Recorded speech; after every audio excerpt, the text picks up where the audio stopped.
کونړ د پاکستاني ملیشو د راکېټي بریدونو د دوام په اړه اندېښنې دا چې څه دي په ویډیو کې وګورئ او چینل هم سبسکرایب کړئ. د کونړ ولایت یو شمېر اوسیدونکو د دغه ولایت په ځینو سیمو د پاکستاني ملیشو د راکېټي بریدونو خبر ورکړی او ادعا کوي چې په دغو بریدونو کې یو شمېر کسانو ته مرګ ژوبله اوښتې ده.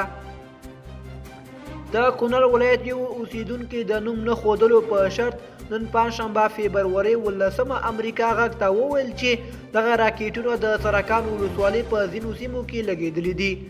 هغه زیاته کړه چې په دغو بریدونو کې څو کورونه ویجاړ شوي او د سیمې یو تن ټپي شوی دی. عیني شاهدانو همدارنګه ویلي چې د پاکستاني ملیشو دغه راکېټي بریدونه تېره ورځ ناوخته پیل شوي او تر ناوخته یې دوام درلود. هغه ټینګار وکړ چې له 80 څخه تر 80 راکېټونه د پاکستاني ملیشو لخوا توغول شوي دي. دوستانو زموږ د نن ورځې خبر تر همدې ځایه و. تر بیا ښه وخت.